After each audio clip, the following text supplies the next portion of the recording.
Hello everybody, and thank you for tuning in to the weekly report. The biggest Federal Reserve scandal.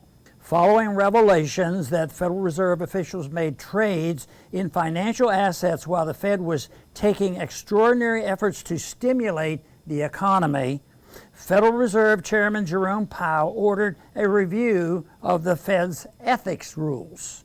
While these trades appear problematic, they pale in comparison to the biggest Fed scandal, the Fed's impoverishment of ordinary Americans, enrichments of the elites, and facilitation of government debt and deficits.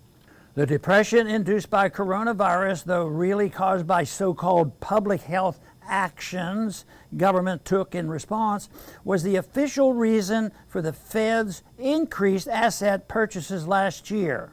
However, the Fed actually started ramping up its money-creating activities in September of 2019, when it began pouring billions of dollars a day into the repo markets, which banks used to make short-term loans to each other in order to keep repo market interest rates low.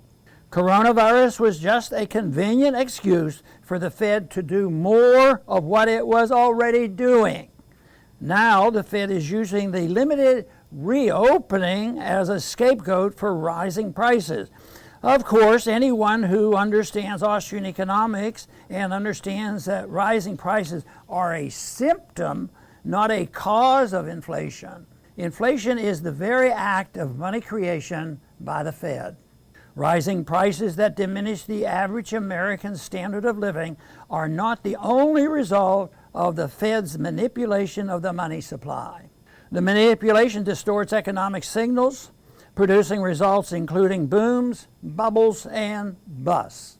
Inflation has always benefited the well-connected elites who receive the Fed's newly created money before the new money causes widespread price increases. The true motivation behind Fed policies was revealed by former Fed official Andrew Huszar in 2013. Huszar, writing in the Wall Street Journal, confirmed that quantitative easing kept stock prices high instead of helping Americans struggling with the after effects of the 2008 election. Other beneficiaries of the Fed are big spending politicians.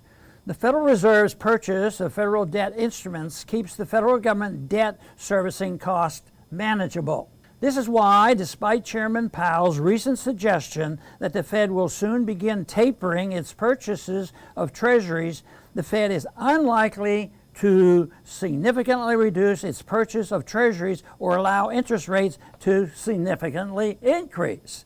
Powell is also unlikely to upset President Biden and Biden's congressional allies as long as progressives are urging Biden not to reappoint Powell. Progressives want to replace Powell with someone more committed to fighting climate change and systemic racism, with two boogeymen routinely bought out as excuses for vast expansions in government spending and power.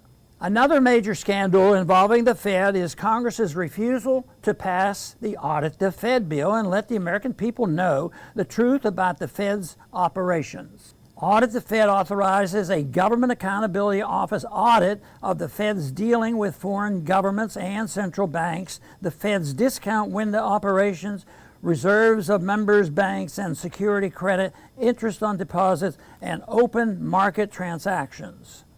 Audit the Fed would finally reveal the truth about all the Fed's operations. A limit audit authorized by Dodd-Frank Act found that between 2007 and 2010, the Federal Reserve committed over $16 trillion to foreign central banks and politically influential private companies. Imagine what a full audit would find. It is time to end the scandal of allowing a secretive central bank to have so much power over the economy and our liberty. It's time to audit and end the Fed. Thanks for listening.